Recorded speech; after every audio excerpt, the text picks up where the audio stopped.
आज हम क्लैरिटेक सिरप का रिव्यू करेंगे। ये शरबत किन बीमारियों में इस्तेमाल होता है, किन बच्चों को नहीं देना चाहिए और इसका सही तरीका इस्तेमाल क्या होता है, उसको बनाने का तरीका क्या है, ये सब तफसील से आज हम आपको बताएंगे। तो चलते हैं अपने टॉपिक की तरफ। ब्रांड नेम इसका क्लैरिटेक है। 125 मिलीग्राम या 5 मिलीलीटर पर मुश्तमिल होता है। गेट्स फार्मा इसको तैयार करता है। कीमत की बात कर लें तो तकरीबन 450 रुपये में आपको हर मेडिकल स्टोर से मिल जाता है। अब बात कर लें सिरप की कंपोजिशन की, तो ये सिरप क्लैरिथ्रोमाइसिन पर मुश्तमिल होता है। ये एक मैक्रोलाइड एंटीबायोटिक दवा है जो जिस्म में बैक्टीरिया को बढ़ने से रोकती है और उसे ख़त्म करती है। How does it work? ये सिरप काम कैसे करता है? जब आप क्लैरिटेक सिरप लेते हैं तो ये खून के ज़रिए सीधा मुतासरा हिस्से तक पहुंचता है। ये बैक्टीरिया के अंदर प्रोटीन सिंथेसिस को रोक देता है, जिससे जरासीम कमज़ोर होकर मर जाते हैं। दोस्तों, अब इसके यूजेस बेनिफिट्स की बात कर लें। ये नमूनिया में इस्तेमाल होती है। नमूनिया एक ऐसी संगीन इन्फेक्शन है जो फेफड़ों को मुतासर करती है। छोटे बच्चों में नमूनिया की अलामात में शामिल हैं तेज़ बुखार, मुसलसल खांसी, सांस लेने में तकलीफ और कभी कभार सीने में दर्द। क्लैरिटेक सिरप ऐसे बैक्टीरिया को ख़त्म करने में मदद करता है जो फेफड़ों में सोजिश या इन्फेक्शन पैदा करते हैं। इससे बच्चे की सांस बेहतर होती है और बुखार कम होने लगता है। उसके अलावा इसका इस्तेमाल ब्रोंकाइटिस में किया जाता है।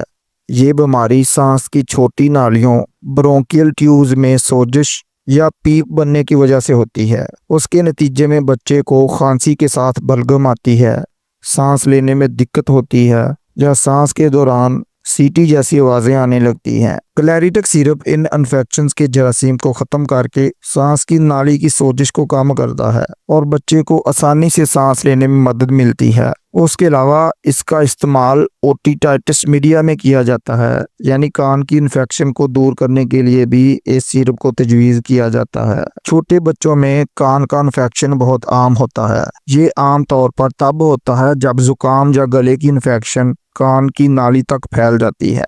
बच्चे के कान में दर्द, बुखार या कभी कभार कान से पानी निकलना उसकी अलामत है। क्लैरिटेक सिरप ऐसे जरासीम को मार देता है जो कान के दरमियानी हिस्से में इन्फेक्शन पैदा करते हैं, जिससे दर्द और सूजन पैदा होती है। उसके अलावा इसका इस्तेमाल साइनोसाइट्स में किया जाता है। ये बीमारी तब होती है जब नाक के अंदर मौजूद खाली जगहों में पीप या बलगम जमा हो जाए। उसकी अलामात में चेहरे में दर्द और दबाव होता है, नाक बंद हो जाता है, सर दर्द रहता है और सांस लेने में मुश्किल होती है।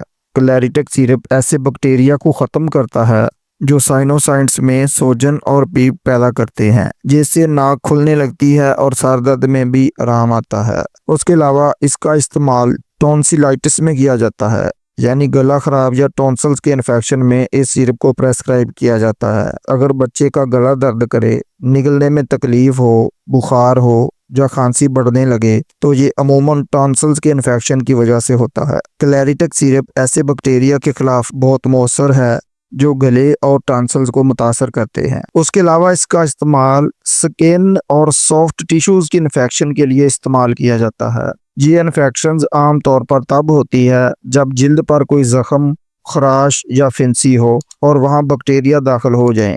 इसकी अलामात में जख्म के इर्द गिर्द सूजन हो जाती है, लाली या पीप पड़ जाती है और बुखार हो जाता है। क्लैरिटेक सिरप जिस्म के अंदर मौजूद इन जरासीमों को ख़त्म करता है जो जिल्द या नरम टिश्यूज में इन्फेक्शंस फैलाते हैं। इससे जख्म जल्दी भरने लगता है और सूजन में कमी आती है। तो दोस्तों, क्लैरिटेक सिरप एक ऐसी दवा है जो सांस के रास्ते, नाक, कान और गले और जिल्द की इन्फेक्शंस में इस्तेमाल की जाती है। अगर बच्चे को बार बार बुखार, खांसी, गला खराब, कान का दर्द या जख्म में पीप आए तो डॉक्टर ज्यादातर क्लैरिटेक सिरप को तजवीज़ करते हैं। दोस्तों, अब क्लैरिटेक सिरप के साइड इफेक्ट्स की बात कर लें तो बच्चों को ढीले पखाने आ सकते हैं, मतली या उल्टी की कैफियत बन सकती है, पेट में दर्द हो सकता है, भूख में कमी आ सकती है, नींद में कमी आ सकती है, जिल्द पर दाने या एलर्जी का मसला बन सकता है। अब इसकी प्रिकॉशन एहतियाती तदाबीर की बात कर लें। ये दवा उन बच्चों को इस्तेमाल नहीं करवाई जाती जिन्हें लीवर का मसला हो या किडनी का मसला बनता हो या हार्ट रिथम की दवाइयां ले रहे हों। क्लैरिटेक लेने के दौरान दूध या एसिडिक जूसेस जैसे कि ऑरेंज जूस से परहेज करें। और दवाई हमेशा खाने के बाद लें ताकि मैदे पर बोझ न पड़े। दोस्तों अब बात कर लें इसके तरीका इस्तेमाल की, तो क्लैरिटक सिरप की डोज हमेशा बच्चे के वजन के हिसाब से दी जाती है। आमतौर पर 7.5 मिलीग्राम फी किलो वजन के मुताबिक दवा देनी होती है। आसान अंदाज में समझें, 6 माह से कम उम्र बच्चों को 1.25 मिलीग्राम सुबह शाम इस्तेमाल करवाई जाती है।